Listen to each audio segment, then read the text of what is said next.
Hello, everyone, and welcome back to Raise the Vibe with Liz. I'm your host, Liz Peterson, and today I'm going to be interviewing Karen Blaine. Karen Blaine has a new book out, so we're going to be talking about that. It's called You Are Not Alone. For those of you who haven't read one of Karen's books, Karen is a published author, certified hypnotherapist, and intuitive empath dedicated to inspiring her readers to embrace their authentic selves and live more fulfilling lives. With a background in creative arts and a BA in speech communications, Karen writes books that explore personal growth, the power of the subconscious, and the importance of self-love. Her works, including You Are Not Alone, Who Are You?, Dreamscapes, and Subconsciously Speaking, offer tools for self-discovery, resilience, and emotional well-being. A lifelong California resident, Karen is also a passionate reader and a proud mother of four. Karen, welcome to the show. Thank you so much, Liz. It's nice to meet you. Nice to meet you too. I'm looking forward to our conversation, especially these days. We can use as much help as we can get around self-discovery, resilience, and our emotional well-being. So let's jump right in. I always like to ask my guests, what their journey was today, but I want to tap straight into the book. What was your journey and inspiration for your new book? So for me, it was a matter of coming to terms as I started to write all my books. I started to realize that I'm a highly sensitive person, and I didn't know too much about it until I started to really go further than into the subconscious, and it made me think back to my childhood, which I hadn't really done, and some of the lessons that I heard that didn't fit with me. It was like toughen up, you're not sensitivity is not okay, and everything I heard from just from people in general and from my family of origin, let's just say, wasn't necessarily positive. But I've learned to make sensitivity a positive thing. Actually, it can be a very big strength. I now call it a superpower. A lot of people have it. So, How did in you, fact, how did, everyone has a superpower. yes, and I love your rewrite. So talk We about all that rewrite. Like, I'm also a highly sensitive person. I know a lot of my listeners are too. So talk about that discovery of becoming an HS or realizing that you're an HSP, rewriting that and claiming it as a superpower. right. Like 15 years ago, a girlfriend of mine gave it to me, the book on it. And I was like, because I had so much negativity associated with it, I kind of threw it in the trash until I finally realized, no, it's positive. It's a good thing to be. We need more people with sensitivity and empathy in this world and compassion and love. And so that's when I decided to make other people aware as much as I could that you can have a perfectly wonderful life and be a highly sensitive person and just use it. Use it however you can. Find your own way. Like I said, your own superpower. And most people, everyone has them. Yes. Was it a Dave Markowitz's book, the HSP book? It wasn't. I don't remember. It was so long ago. It Okay. was I long. It was also, must have been the first. a previous interview was for me was with Dave Markowitz. I've actually interviewed him a couple times, and he has a book on being highly sensitive. So I recommend Oh, the audience out there and good. interested. Yeah, I did read one by a woman. I forgot her name right now. But that stimulated it all too. Yeah, great. I'm glad and more people empaths, are of talking course. about it. Yeah, I'm glad more people are Yeah, talking about it. Yeah, and being an me empath too. is part of it. You take on energy Absolutely. from other people. So how do you Ugh. navigate that in your own life, Karen? So I've had to learn this, and all of a sudden, all of it made sense to me. Going to parties, being a part of the world. I had my kids, like I had 4 kids in 5 years. So I had to do a lot of we were coaching them all. My husband was coaching them, and I was always, you know, on the stands and trying to deal with a group of moms and feel comfortable with whatever they said. And a part of me always had this feeling of not quite belonging. So I always, and it just started to make me think why, and I wanted to analyze it more and more and more. And so that's what I did. And what it finally made me realize after I really, really did my homework is make me realize that if I'm acting in congruence with my own authenticity, which means being aware of me. So my thoughts and my emotions are in tune with the actions that I'm showing, say to other women, then I can be okay. Then I go to gratitude. And then I go to gratitude. My child is out there pulling their heart out. And then I go to happiness because when you're in gratitude, how can you be unhappy? It's very difficult. So I started to really learn all of these things. And maybe I wished I'd learned them earlier, but I think my kids felt all the love and nourishment because I was always empathic with them. So Mm, attuned to them. They're nice. good kids. So Yeah. adults. Thank you for that real-time example too of being able to walk yourself through that process. Talk a little bit more about that sense of belonging and the self-esteem and realizing that you can be part of the group and kind of relaxing into and lessening those social anxieties that we can have. Right. Well, a lot of it is self-love. And if you grow up thinking maybe there is deep down subconsciously, maybe there's something not quite right with you, then what you have to start with is understanding that you are not alone. That's why I named it that title, because there's millions of us out there, millions of us that feel that we are highly sensitive people. I think it's 20% of our population. And so we are being together, having that connectivity can make you feel like you don't need to you have self-love, connecting and then feeling it inside yourself, knowing that someone else has your back, I have your back, and someone else has your back, and also knowing you have that inner light inside you. Both of those take that self-love and brings it all the way up so that you are resilient. And then with that resilience, you can move on. You can get past it. If you want me to give you one more example, it's a lot of us can start negative self-looping, right? Oh my gosh, if I'd only acted that way and I wouldn't have gone that way, and we go down this rabbit hole, right? Or at least I did. And then what I've learned to do, and this is a heavy duty one, is to reframe the entire situation. So I find a bathroom, go to the bathroom, take 15 minutes, revisualize the entire experience in my head. I started to do that actually over like 5 years ago or 9 years ago, something like that, and reframe it using like as if it were a camera, step by step by step, saying, okay, how would this be if I looked at it this way?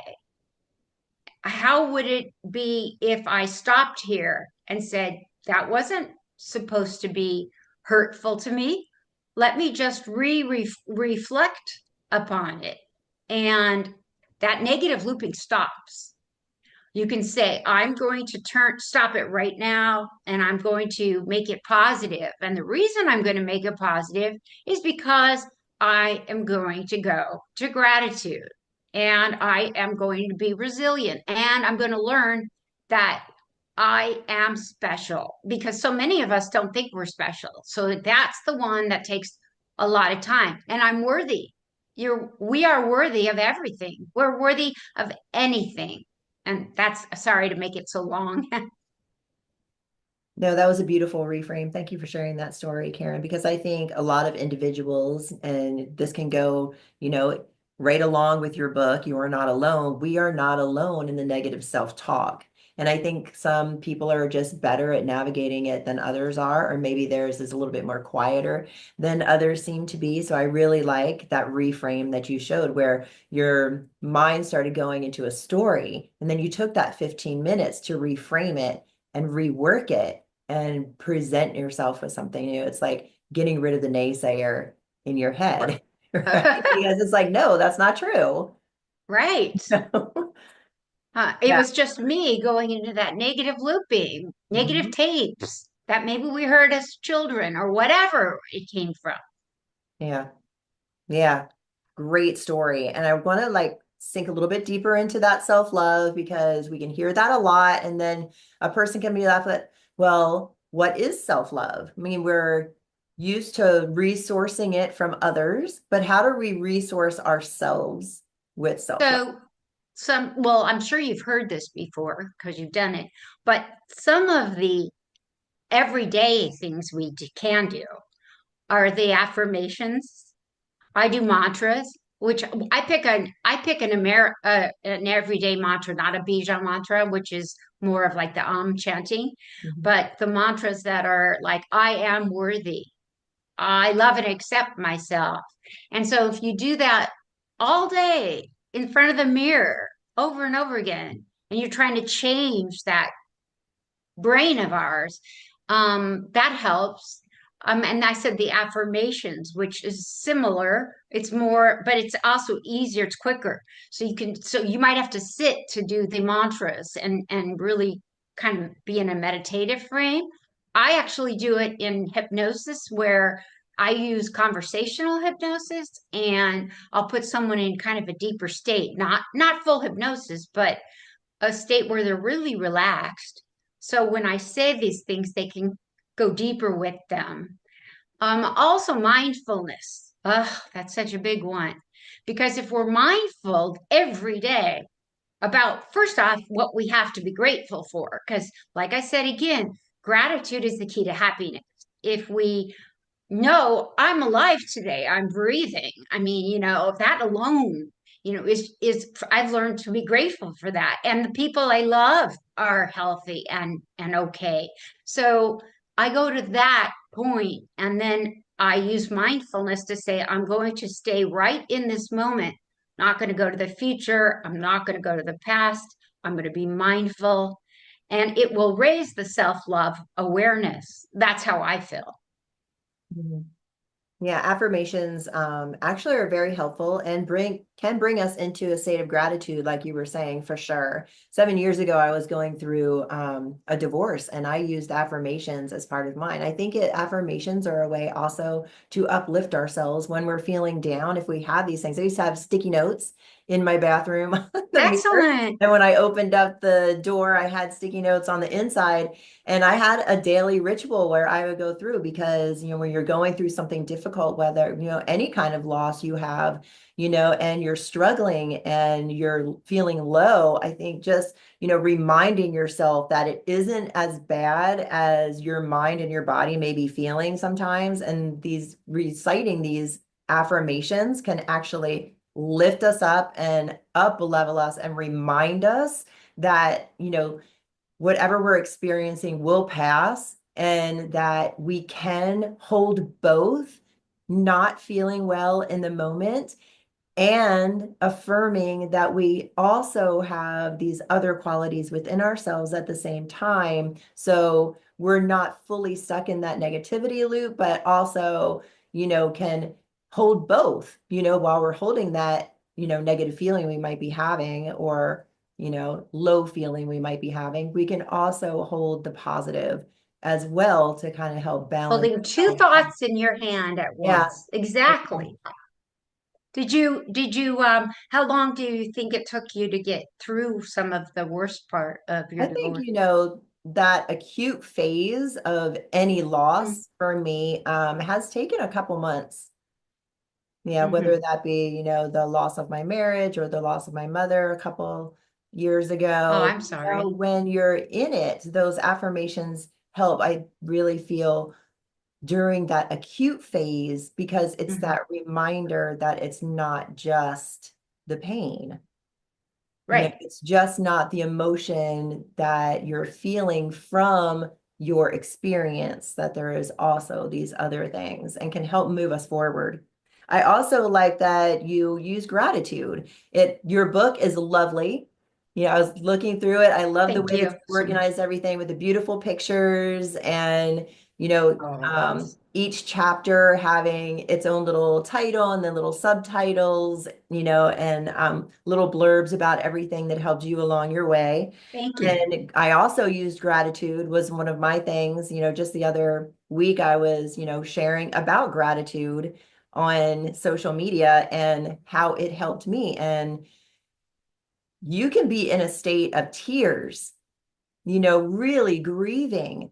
And if Yes. you just take that moment to come out of your suffering and just look at all of the things that you're grateful for, it really can Hmm. make a difference. And it's pulled me out of a couple different, times in my life when I felt like I was suffering. Karen, can you tell a couple stories for our audience about, how gratitude has impacted your life and how you've used it?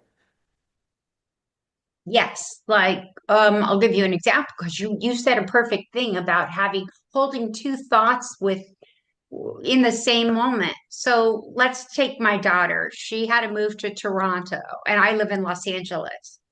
And that's far for me. And I thought, oh, and then she got pregnant. And so a part of me was devastated, right? But she got a promotion and she got married, and her husband's job was there. And so I was feeling bad for me, but I was feeling happy for her. And then I thought, I don't have to feel one way or another. I can be, I can hold both of them in two hands and feel them both. And that's when I went to gratitude and said, I'm just grateful she's happy. That's where it takes me. That's where it takes us. And then the gratitude kicks in, and whatever she does, she's healthy, she's happy. And that's the main thing. So that's like one story Yeah, it is nice how it can shift our perspective. about it. Thank you for sharing that story. You Yes. also talk Oh, of about course. in your book encouraging your passions. And I think this is really like finding where we can have activities in our lives that can actually be uplifting as well. Talk a little bit about that. So I feel really strongly that if you don't, it doesn't matter about your job. If you don't have that passion and that meaning and that purpose to your life, it can take you down the negative road.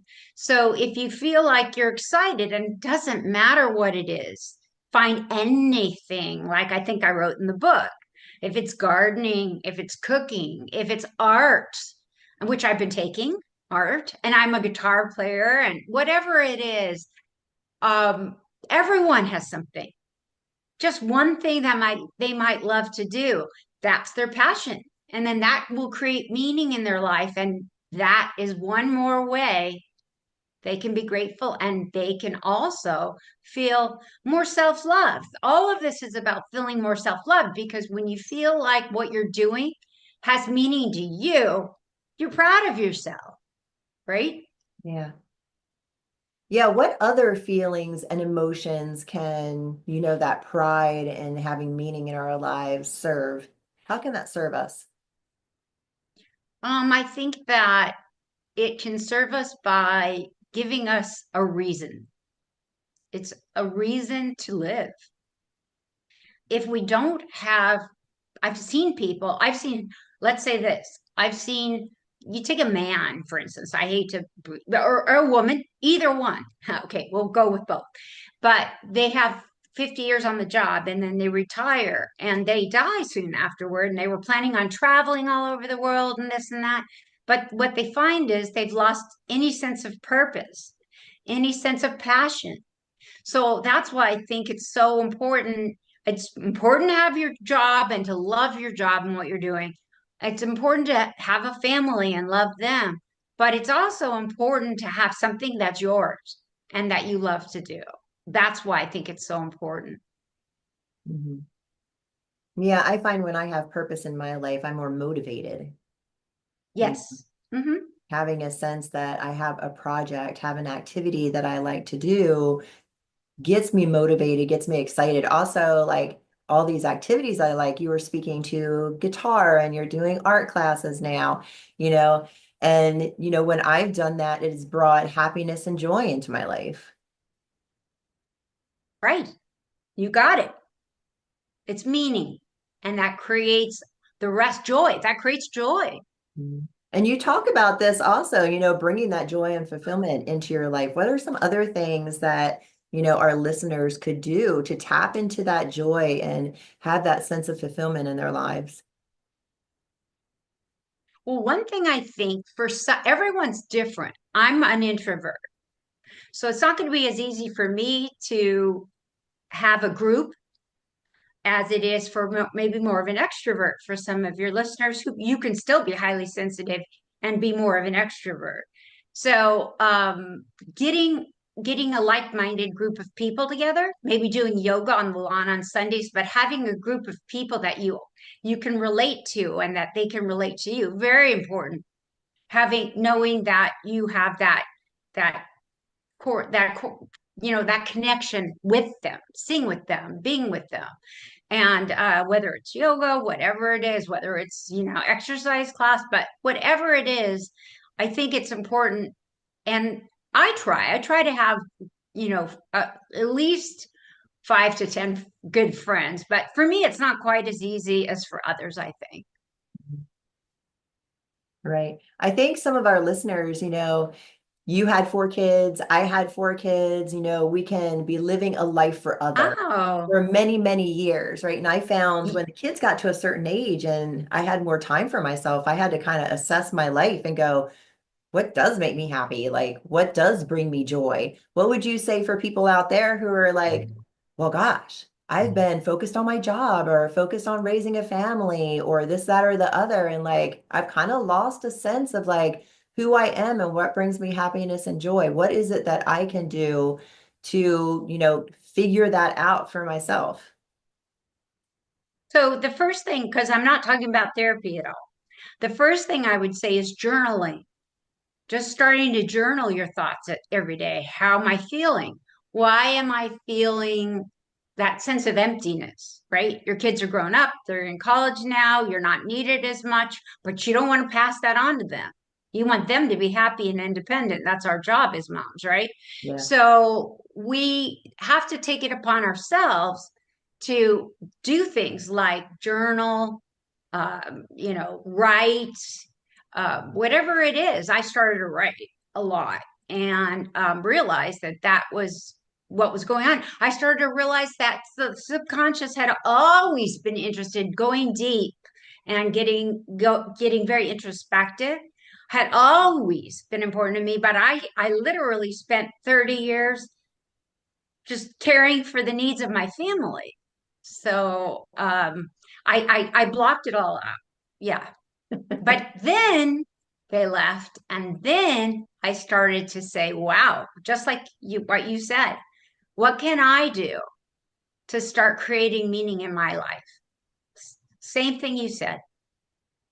I remember when I was going through that journey, and every time like I was feeling extreme happiness or joy, joyful of any like level, I would tap it in. So I would take my fingers and tap it in right at my high heart, my thymus, which was really fun. That's kind of a Uh-huh. reminder like, oh, this is bringing me joy right now. Right. And then also the journaling, the writing it down, like kind of making a little note for myself. Okay, I want to do this again. A girlfriend of mine, up in Anacortes, um, has a thing that she does like, this is for me. Like making that mental note that when you're enjoying something or that's something that would benefit your life, like, ah, this is for me. Yes. And then repeating it. So you've journaled it down, you circle what's important, go back to it. You can put it in your affirmations if you want. And keep on going over and over and over again because eventually it will sink in. that motivation, that purpose, that self-love. It's not all that indistinguishable from each other because we go back to where we were before kids. At least I did. You also speak to like that self-doubt, that we can have within ourselves too. How do we overcome that when we're looking at, what brings us joy or how we're going to live a fulfilling life or bring ourselves meaning or, tapping into self-love? Like what do we do with that self-doubt that we have?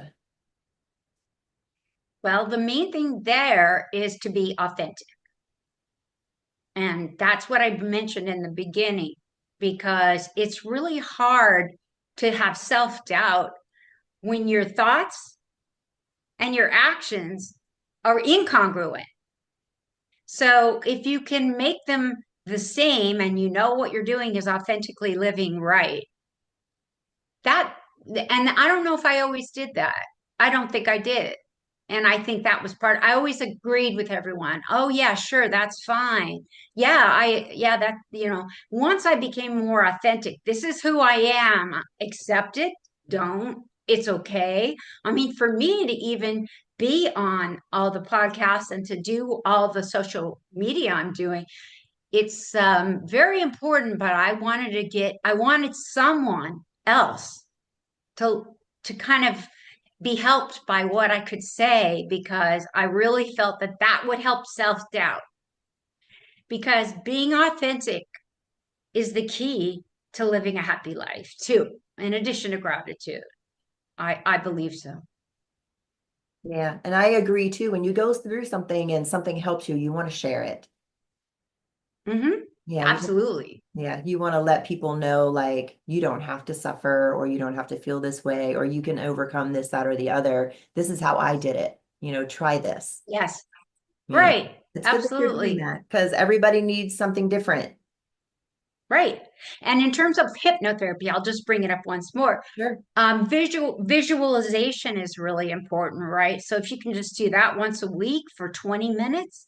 And so you start at the top of your head and you were talking about your touching or something like that. So you go to, and I don't know about if you know about chakras or any of that, Oh, but yeah. you go, yeah. So you take your visualization and you go from your head through your chakras and then all the way to your toes. And you picture a white light bringing you love and peace and happiness and joy. It helps too. All these different things seem like they're small. They're not. They work. If you do them all, they work. And also, but I do think when you're in the situation, stopping and reframing is really critical. And also, one more idea is to have a little shield for highly sensitive people. We go into parties or something and we might fill out, I'll use me, I might fill out a place. So I have this invisible purple shield because purple's my favorite color. And so it's like invisible, but it's like, no, you're not, nothing's going to hurt me. I have a boundary here. And if I'm not enjoying what everyone's saying and I'm feeling too hurt, I'll leave. I'll just leave. I won't, I'll just say I have to go and do a white lie, make up a white lie, and then head out. I think boundaries are important. The energetic boundaries and the boundaries where, okay, I'm not enjoying this anymore. I'm going to excuse myself, right? And setting a boundary for yourself, Hmm. because as a highly sensitive person, when you're taking on energy, there can come a moment where, okay, I've had enough, I'm done, or this scene is overwhelming for me, step out or excuse yourself or whatever it may be. And have that sovereignty to know that this is the right choice for you and, not to worry about what anybody else might think, that you're making that decision for yourself and having that boundary. So, and you're also speaking to like not people pleasing anymore, which you spoke to a few minutes ago, that you came out of that. And I think Hmm. that's important too, because we can get caught in people pleasing and end up staying too long in a situation where it ends up taxing us and then we're exhausted the next day. So Oh, I think those yes. boundaries are really important. Yeah, I agree. 100%, Yeah. 1000%. Yeah, what would you share with our listeners about boundaries and like gaining boundaries and knowing like, okay, here's my energetic boundary, here's my social boundary, here's, a boundary that I may have, with how someone is speaking to me. Let's speak a little bit about that, Karen. Okay, this is one of my favorite topics because I had to learn it from the beginning. I do get overwhelmed a lot, and I had to finally see it as being okay. At first, it's hard to say I'm overwhelmed. I'm overwhelmed at the mall because the fluorescent lighting and I think it makes a weird noise or something because when I'm in the mall, I start to get overwhelmed. There's a lot of, and so what I'll do is I will leave. But as far as boundaries go, so I will take myself out of there. But other boundaries are sometimes I have to stay. There are times when there are times when I have to say, so what I'll do is I will, this is a funny thing. I will go, usually there's food. So I will go to the table, sit down, eat my food, have a drink, and start to relax myself. That's my boundary. And what I'll do is, wait, and usually someone nice will come over and start talking to you if you hope trust it, and then you can. I like a one-on-one conversation. I don't like a conversation with a group. That's when I get overwhelmed. So a one-on-one conversation, I love to hear about their lives. I love to hear about what they're doing. So that's fine for me. So that's what I've done is a boundary for me is just to sit and relax, eat some food. And that's one boundary. But I have quite a few boundaries that I have learned. Nice. Yeah, if we don't learn them early on from our parents, I think it's definitely a learning curve as we're growing up to like come out of those old patterns that we have and kind of create our own boundaries as we learn like what's okay with ourselves and what's not. And that changes as we get older, or we have to learn, oh, I haven't been Mhm. having a boundary here, Yes, so I need to put a boundary here now, and it's never too late for a boundary right.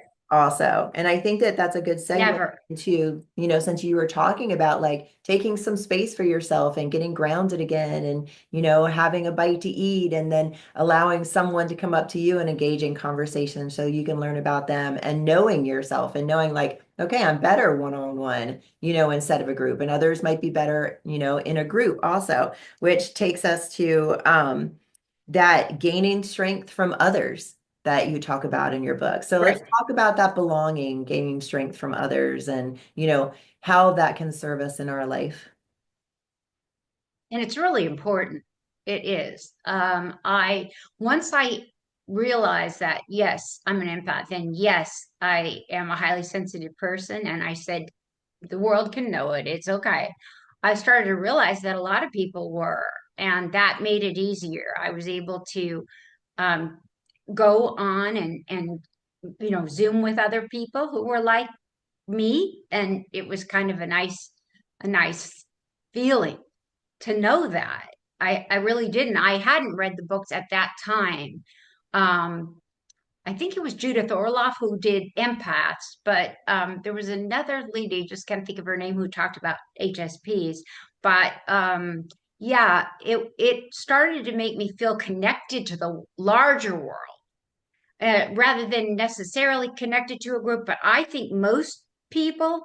So I have seven grandchildren, Wow, and congratulations. I feel like thank you. And I do have a large family. They're all married, and so I have a large family who knows me and accepts me. Hey, I'm lucky. And because Right. none of them are like me. They're all extroverted. They're all like they're all very self-confident.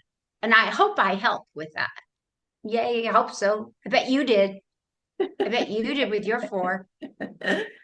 It's nice when we can pass on things, to our children or see how they're shining brightly and, how they're each, I know mine are so like individually authentic within themselves. And it just makes me so proud to, see the human beings that they've become, whether that came from me or It did. their parent or their teachers or coaches or wherever they may have, learned it. It's kind of a beautiful I thing think to it's see a your kids lot learn. mommy because I think when you're I use the word ATTUND, not attuned.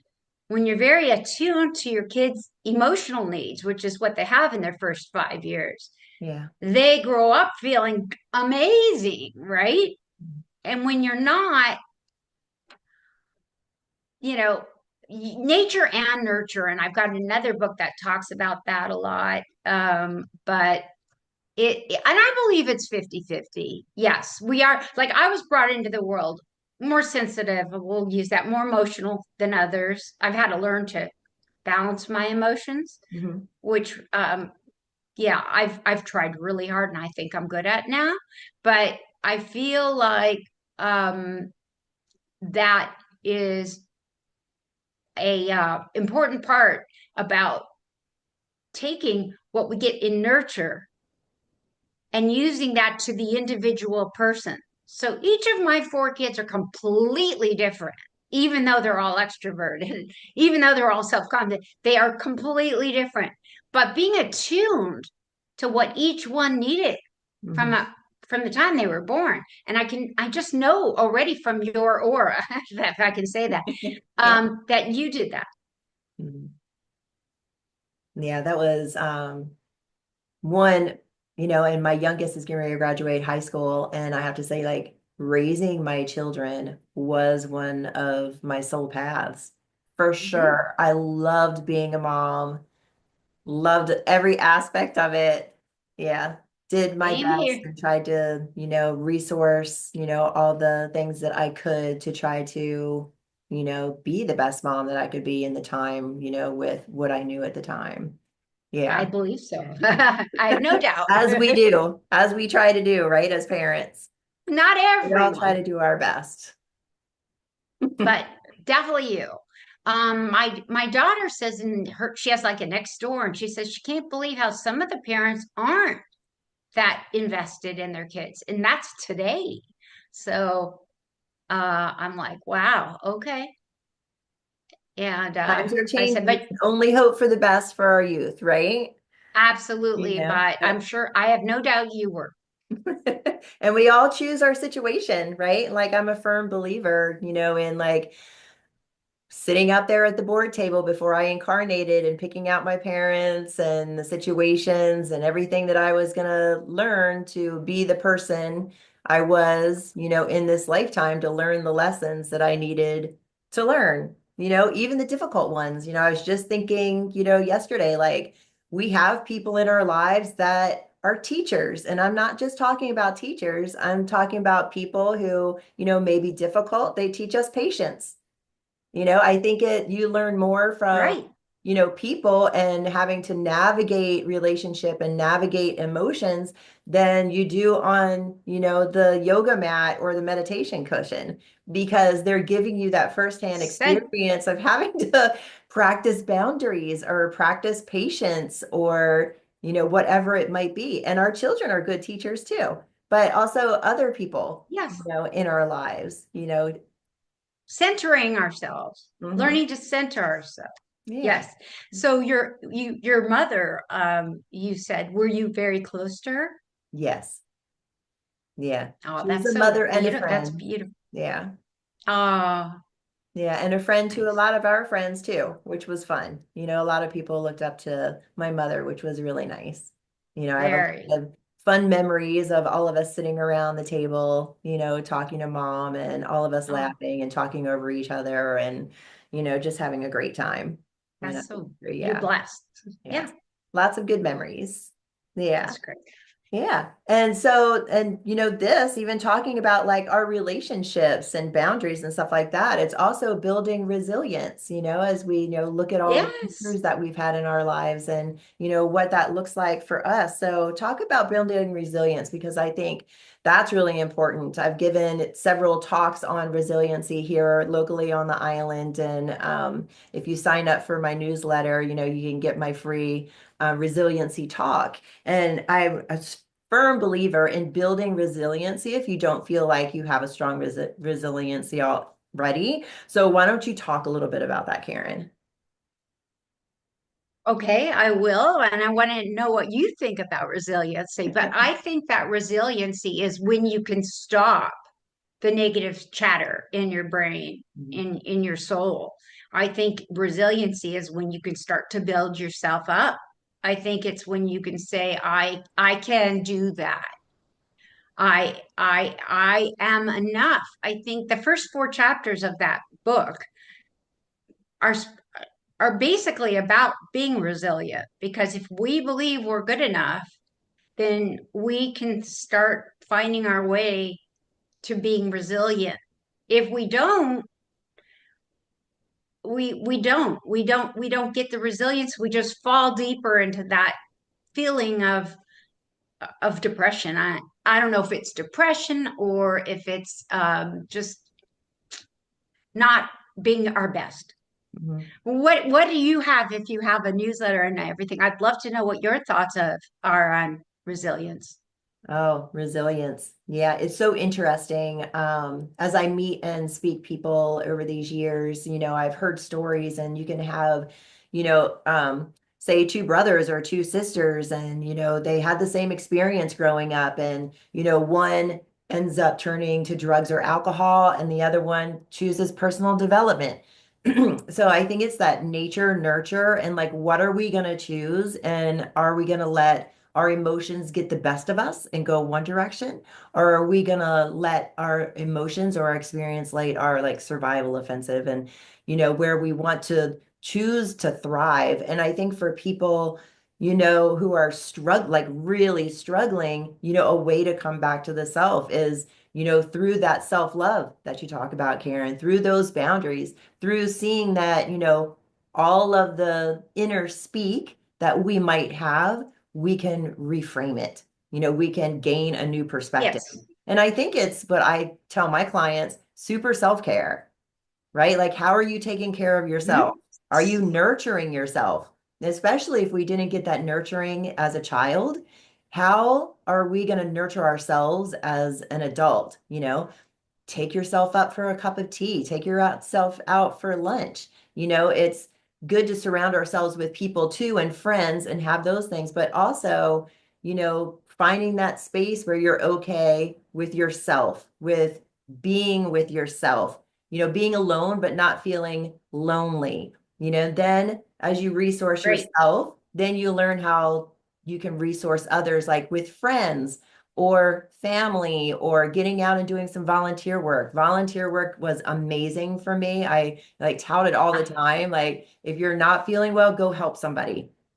It's an instant Absolutely. shift in energy. It's an instant shift in your perspective. It takes you out of yourself and puts your focus on other, which is really important because it's to that reminder, it's not all about us. And so Right. easily we can get just stuck in our head, Right.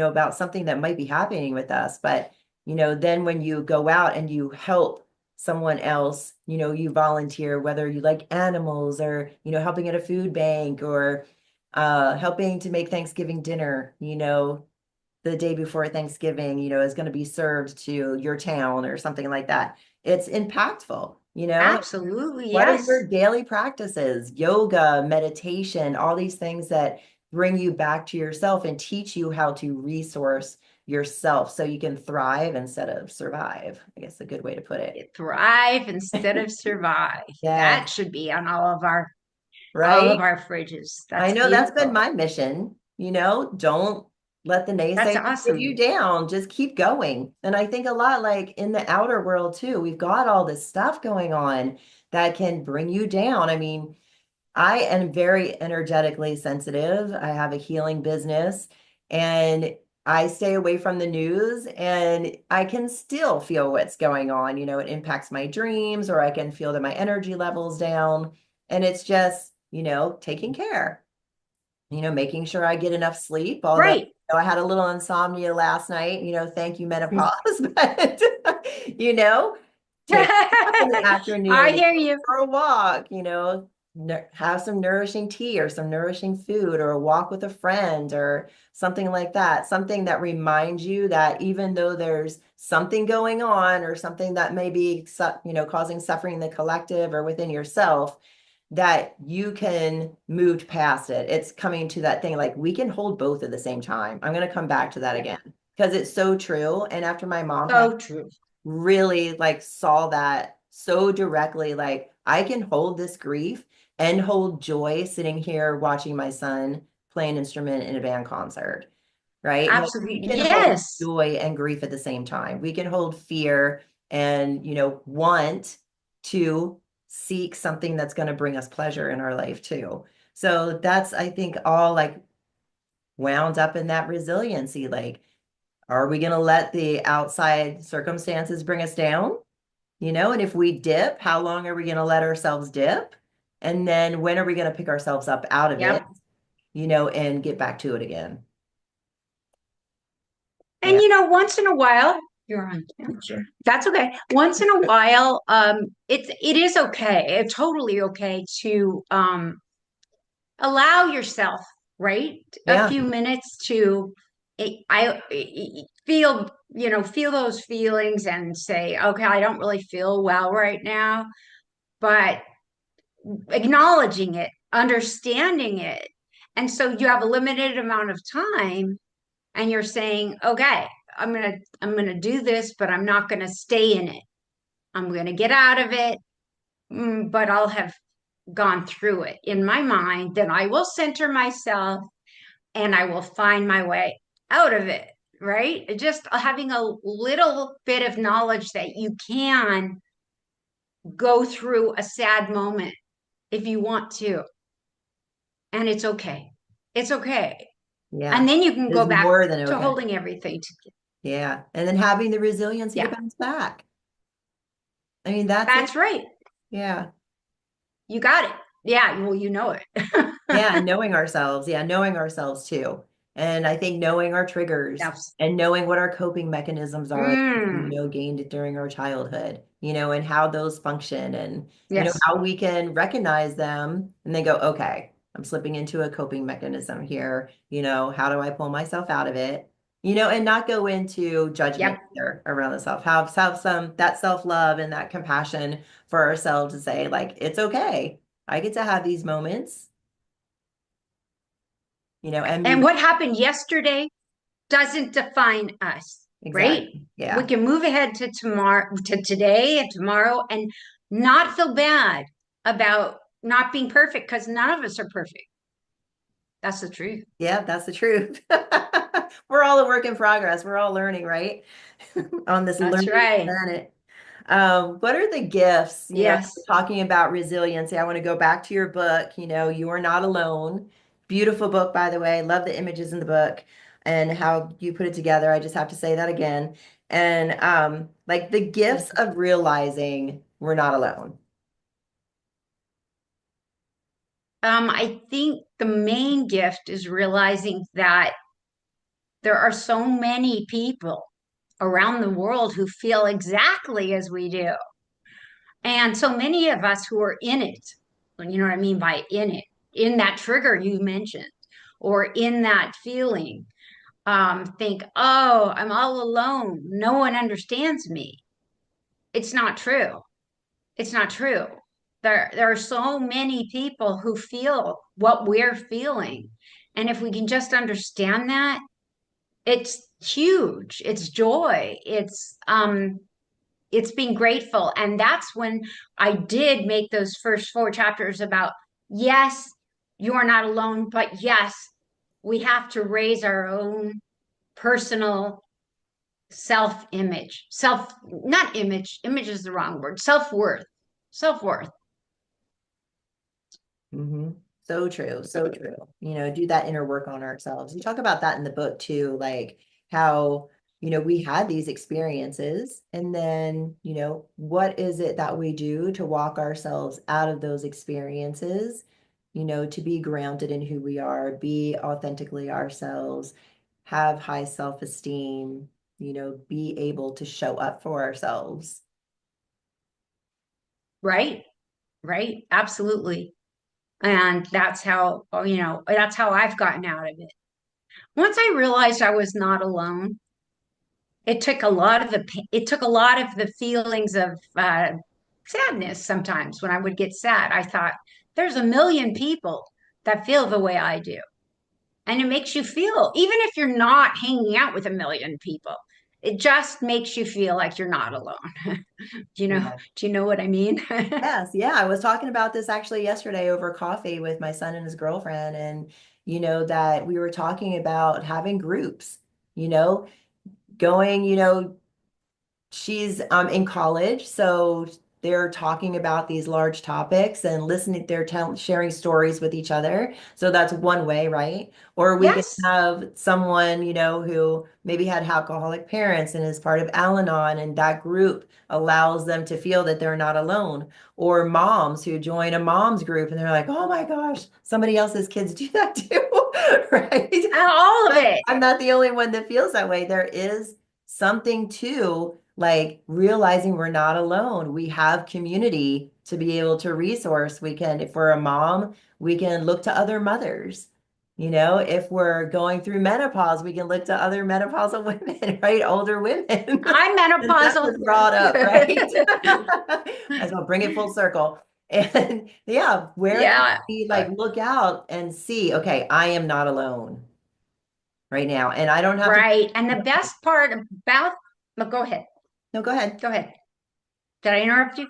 I just was going to say, I really believe that people who think they're alone in the world start to get depressed. I do. And they don't come and they don't come out of it very well. So I really wanted, even if one person felt better after reading my book. I mean, to me, that would be a huge, huge victory. So I wanted to say that I felt like, no, I'm here for you. A lot of us are here for you, but I'm here for you. And and you need to be there for you. And I'm going to show you how. I'm going to give you a little bit of help along the way through the book. Yeah, lots of good resources in the book to bring you to a state of resiliency. Yeah. Karen, so how can people find your book? Okay, on Amazon or through my website, Eternal Empath. Okay. Okay, perfect. And you can And find Karen, me I through my always email. like to ask also, um, what is a jewel of wisdom that you would like to leave our audience with today? I would say between the two, because I kept them for my last two chapters, gratitude and passions. Those two things. When you're grateful, it's very hard to be depressed. It's very hard to think about yourself that much. When you're grateful, like you said, you're serving Thanksgiving dinner for the homeless, right? And you feel good inside. When you're grateful, you feel like you can take everything and be good, be okay with it. And then when you're passionate and you have meaning and purpose, then you can look forward to each day.